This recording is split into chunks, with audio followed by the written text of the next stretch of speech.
नमस्कार। सामुद्रिक विज्ञान के इस अंक में एक बार पुनः आपका स्वागत है। दोस्तों, मैं हूं भास्करानंद डोभाल और आप देख रहे हैं हस्तरेखा का ये अंक, सामुद्रिक विज्ञान का ये अंक अपने ही पसंदीदा यूट्यूब के चैनल गो ब्लॉक्स में। एक सुंदर सी मेल हथेली, आप पुरुष जातक हैं और आपकी रियल हथेली मेरे सामने विवेचना के लिए आई हुई है। देखिएगा, आपकी हथेली में जो उंगलियां हैं, इनका अगर आप झुकाव देखें नेचुरल तरीके का, ये इंडेक्स की फिंगर की तरफ है और इंडेक्स की फिंगर आपकी जुपिटर माउंट से प्रभावित रहती है, देवगुरु बृहस्पति से। ठीक है ना। निश्चित तौर पे आपके विचारों में हमेशा स्वतंत्रता रहेगी और स्वतंत्रता है, और ज़्यादातर अपनी ही बातों को मनवाने की इच्छा। सीधी सी बात है, देवगुरु बृहस्पति से प्रभावित है तो लीडरशिप की क्वालिटी कहीं ना कहीं जीवन में रहेगी। दूसरी बात, आपकी हथेली में अगर हम देखें तो आपकी जो हृदय रेखा है ये इस प्रकार से और इस प्रकार से जा रही है, मानी बीच में पूरी तरह से ये डिस्टरबेंस की स्थिति में है, टूटी हुई है। ठीक है ना, खराब स्थिति में है। जब भी हृदय रेखा ऐसी हो तो व्यक्ति प्यार में असफल होता है, प्रेम विवाह में असफलता की स्थिति को ये दिखाती है। अगर ऐसे लोग किसी प्रकार से प्रेम विवाह करते भी हैं तो एक समय ऐसा आता है इन लोगों का तलाक हो जाता है।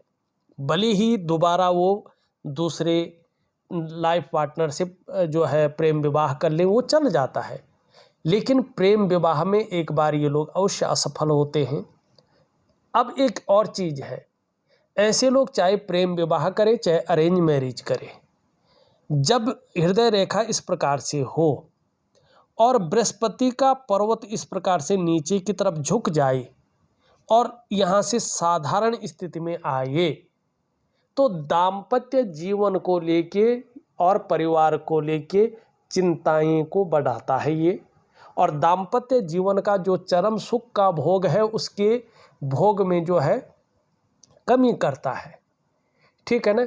और दाम्पत्य जीवन की स्थिति चरमरा जाती है, वैचारिक मतभेदता हो जाती है, या कहीं ना कहीं हो सकता है आपका जो स्वास्थ्य है वो ठीक ना रहे, या लाइफ पार्टनर का स्वास्थ्य ठीक ना रहे, कारण कुछ भी हो, लेकिन दाम्पत्य जीवन का जो चरम सुख का भोग है उसके बीच में ये परिस्थितियां खड़ी करता है।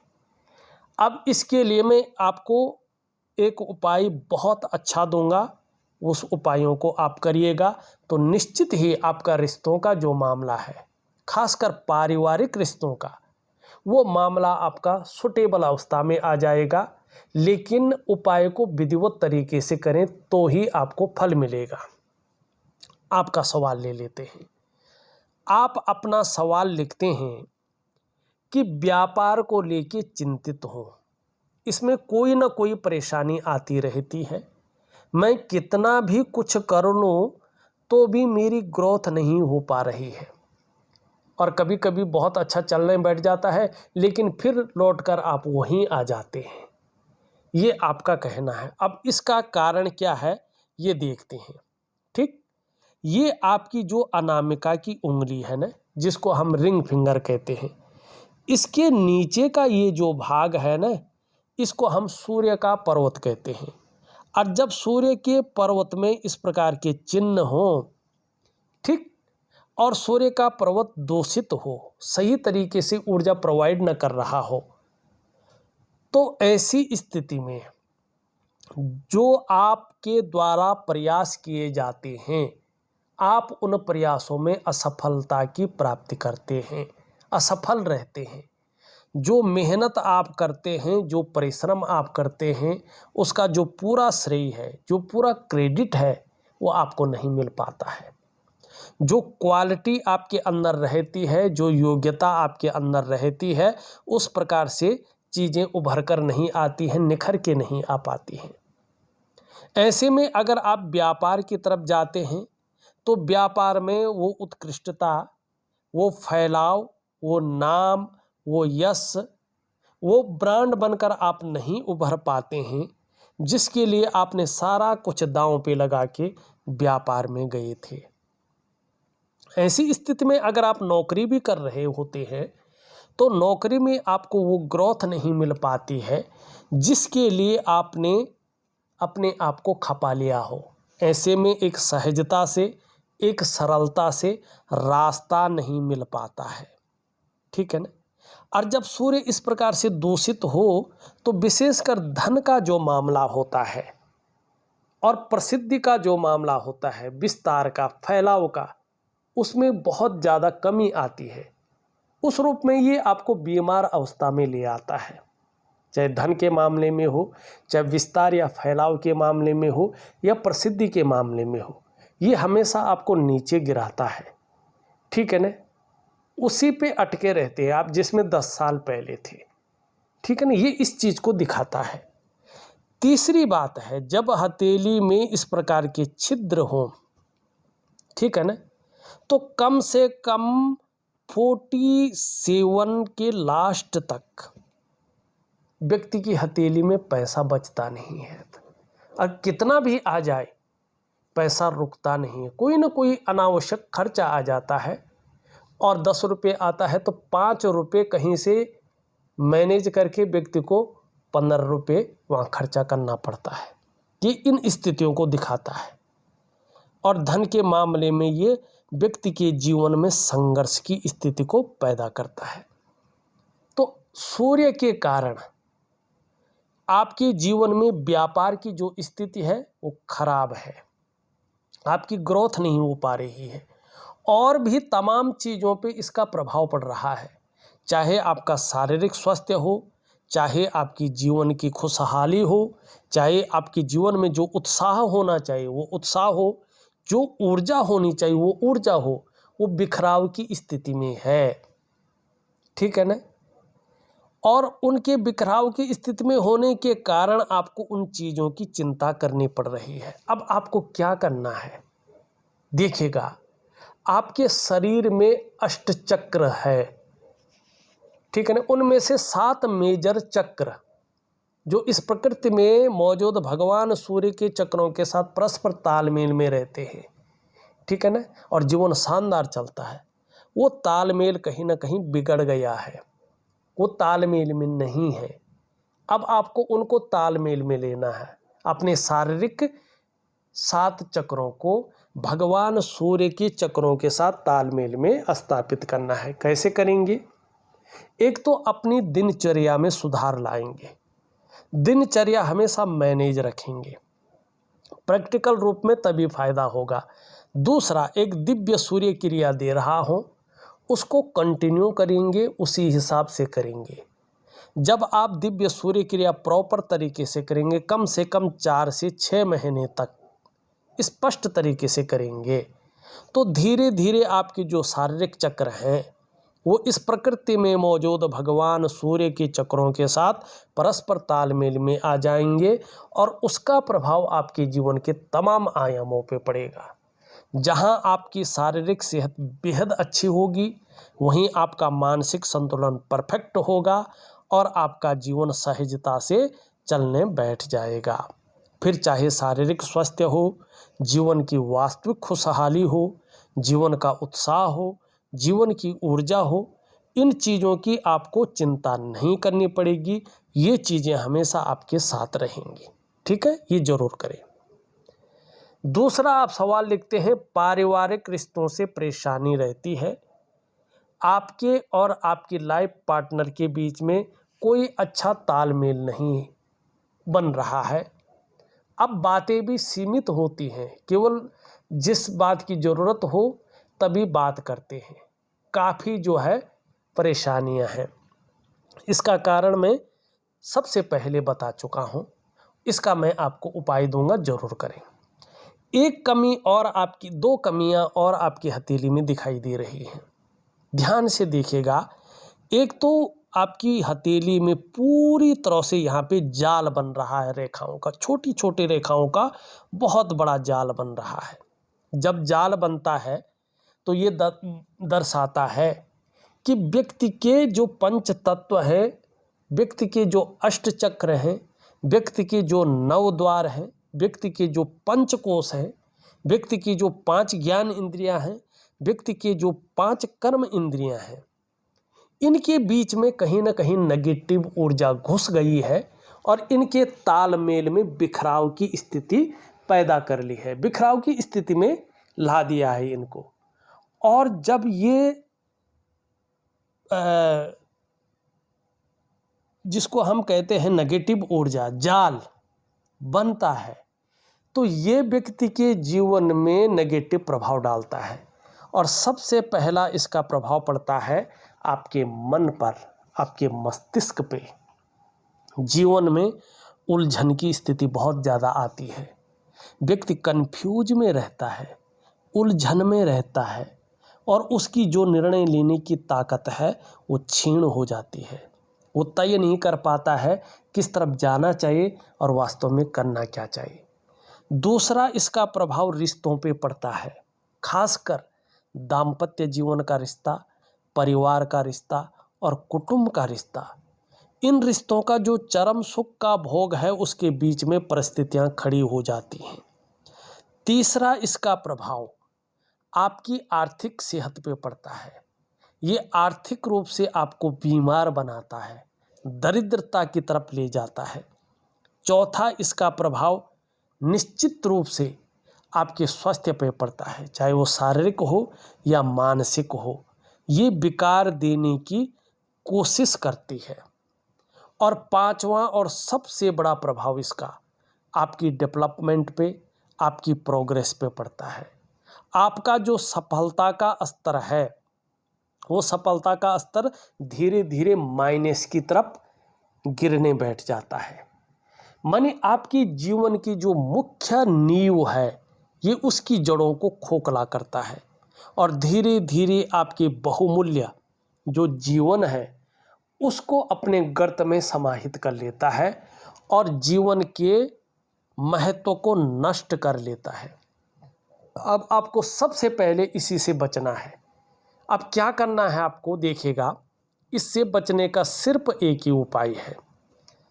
इसका कोई मंत्र जाप से, तंत्र विद्या से या कोई यंत्र से या अंगूठे पहनने से, पत्थर लगाने से ये चीज़ ठीक नहीं होगी, इस बात का ध्यान रखिएगा। प्रैक्टिकल रूप से आप किसी से भी कुछ भी खरीद ले, कितना बड़ा भी मंत्र जाप यज्ञ कर ले, पितृ गायत्री कर लें, बड़े बड़े हवन कर लें, तीर्थों में चले जाएं, मन शांत रहेगा, अच्छा राह मिलेगा, अच्छी चीज़ें मिलेंगी, भगवान की कृपा होगी, लेकिन नेगेटिव ऊर्जा का प्रभाव बना रहेगा।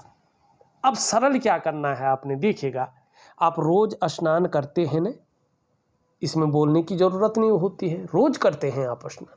बस आपको एक छोटी सी प्रक्रिया अपनानी है और वनस्पति स्नान करना है कुछ दिनों तक।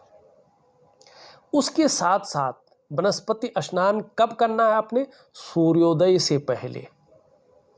और सूर्योदय से, जब सूर्योदय हो रहा हो तो दिव्य सूर्य क्रिया इस वनस्पति स्नान के बाद करनी है।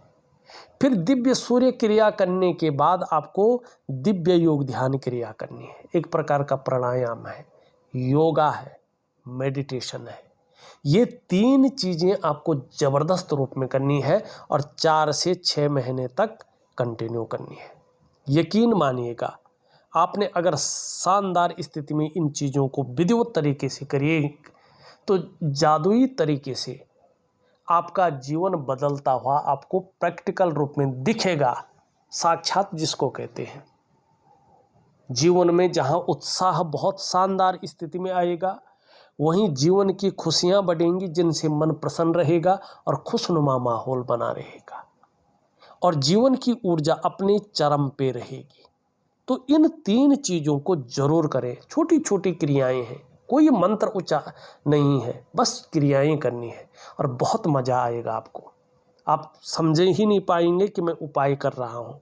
आप कहेंगे ये तो अपने जीवन का हिस्सा है, इसको तो करना चाहिए। यही आप करेंगे और इसके कारण क्या होगा, फिर ये रेखा डेवलप होती हुई दिखाई देगी। ये रेखा, ये है आपकी बुद्ध की ओर जाती हुई बुद्ध की लकीर। निश्चित तौर पे आपकी आयु को ये बहुत ज़्यादा बढ़ा लेगी। आपको निश्चित रूप से सफलता मिलेगी, इसकी ये गारंटी देगी। और आपके व्यवसाय में ये चार चांद लगा देगी, बहुत बड़ी तरक्की देगी। बोलने के ढंग के कारण भी आप अपने जीवन काल में अच्छा खासा धन कमाएंगे, ये इस चीज़ को बता रही है। अब एक चीज़ और देखिएगा, आपको अपने इष्ट को मजबूत करना है। लेकिन आपका इष्ट है कौन? जन्मपत्री आपने दिखाई होगी, उसके अनुसार भी बताया होगा, या जिसको आप मानते हैं उसके अनुसार भी आपने देखा होगा। लेकिन हथेली व्यक्ति की एक एक्यूरेट बताती है कि आपको किसकी पूजा करनी चाहिए, किस में समर्पित भाव रखना चाहिए। ठीक है ना, ये आपकी हथेली बताती है। क्योंकि हथेली में जो हमारा पंच महाभूत है, जिनसे हमारा शरीर बना है, 5 एलिमेंट, उनके अनुसार दिखाई देता है। जो हमारे 5 ज्ञान इंद्रियां हैं, 5 कर्म इंद्रियां हैं, उनके अनुसार दिखाई देता है। जो हमारे जो है पंचकोश हैं, 9 द्वार हैं, 8 चक्र हैं, उनके अनुसार दिखाई देता है कि व्यक्ति को किस इष्ट की पूजा करनी चाहिए, जिससे उसका जीवन एक दिव्यता और भव्यता की स्थिति में आए। तो इसके लिए हथेली को थोड़ा बारीकी से देखना पड़ेगा। अब यहाँ पे देखिएगा, यहाँ देख रहे हैं आप, एक रेखा इधर को है, एक रेखा इधर को है और एक रेखा इधर को आ रही है। ठीक है ना। अब यहाँ पे देखेंगे ये और इस प्रकार का बन रहा है। फिर यहाँ पे देखेंगे इस प्रकार का बन रहा है, ये इस प्रकार का यहाँ पे बन रहा है। ठीक, यही बन रहा है। ठीक, अब ये इस तरह से यहाँ पे जा रहा है। ये सबसे पहले ये वाला हिस्सा देखेंगे तो ये दोनों हिस्से विष्णु तिलक बना रहे हैं। विष्णु तिलक का मतलब क्या है भाई?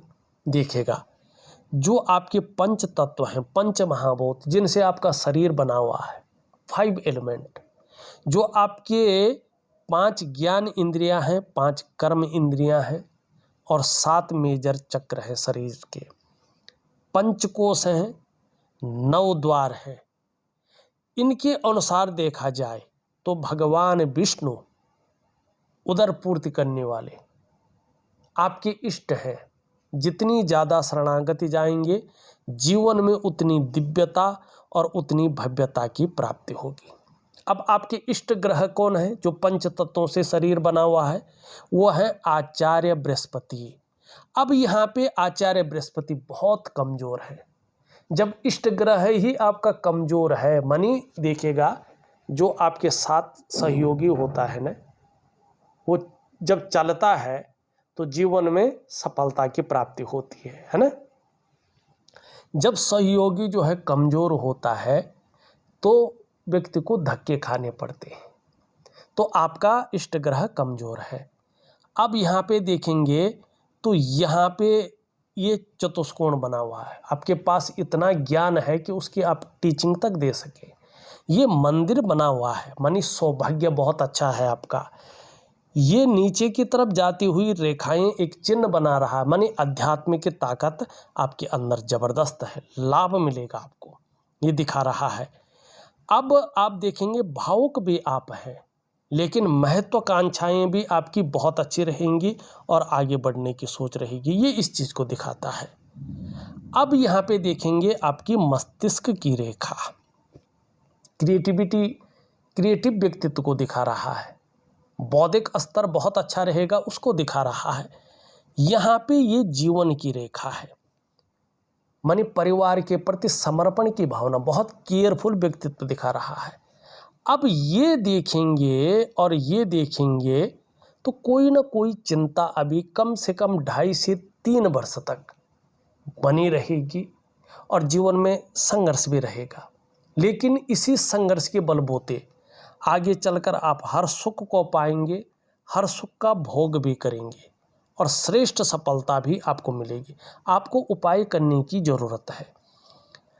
आपकी बुद्धिमत्ता भी बहुत अच्छी है, लेकिन 3 चीज़ों से बचना है। जल्दबाजी में कोई भी बड़ा फैसला नहीं लेना है। इससे जो है एक तो धनहानि होगी और जीवन में संघर्ष बढ़ेगा। व्यापार हानि भी दिखाई दे रही है। ठीक है ना। दूसरा, उतावलेपन में आकर बहुत बड़ा डिसीजन नहीं लेना है, बड़ा सोच समझकर चीज़ों का एनालिसिस करके फिर निर्णय लेंगे। तीसरा, भावनाओं में आकर बहुत बड़ा डिसीजन नहीं लेंगे तो आपको बड़ा लाभ मिलेगा। वैसे एक सुखद जीवन जीने की चाह बनी हुई है और सुखद जीवन जीने के लिए प्रयत्नशील व्यक्तित्व भी दिखाई दे रहा है। अब करियर और धन की रेखाएं नहीं हैं हथेली में, तो कोई बात नहीं, इससे कोई फर्क नहीं पड़ता है ना। यहाँ पे देखेंगे वर्टिकल रेखाएं दिखाई दे रही है शुक्र के पर्वत पे। कार्य के प्रति बहुत ज़्यादा जुझारूपन है।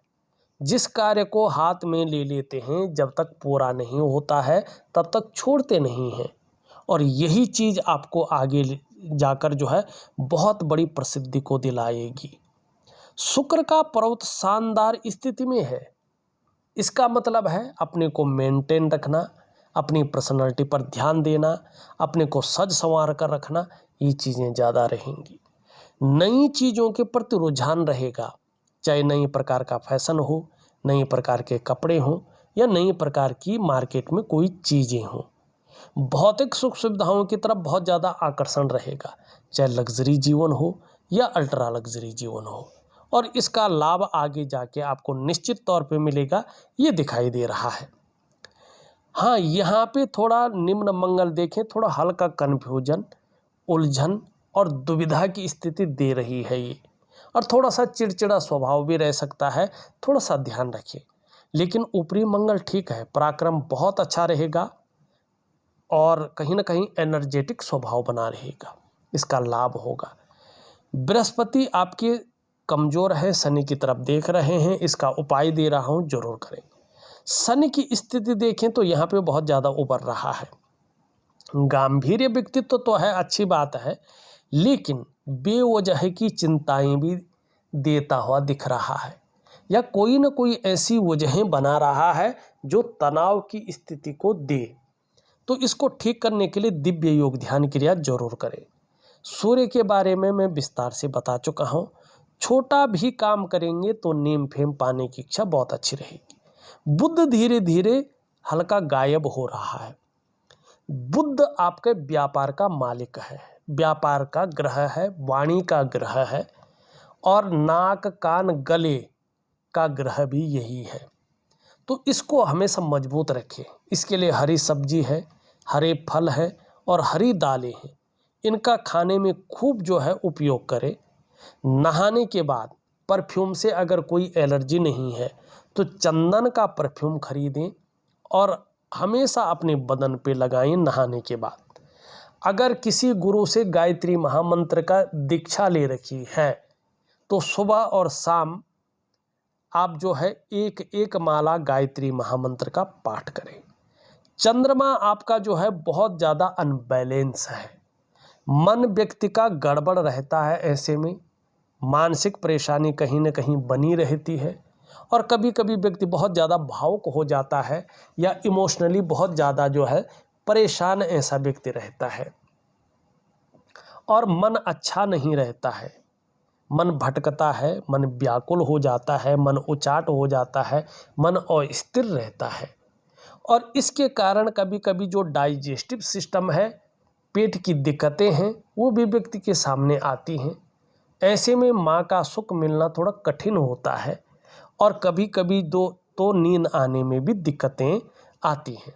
देखिएगा, देखा जाए तो मैंने आपकी हथेली का पूरा विश्लेषण करके आपको बता दिया है, और जो उपाय हैं मैं विधिवत तरीके से लिख करके और ऑडियो के माध्यम से आपको भेज रहा हूं। आप करने की कोशिश करें, निश्चित ही बहुत अच्छा लाभ आपको प्राप्त होगा। इस वीडियो में बस इतना ही। एक नई वीडियो के साथ पुनः उपस्थित होऊंगा, तब तक के लिए नमस्कार।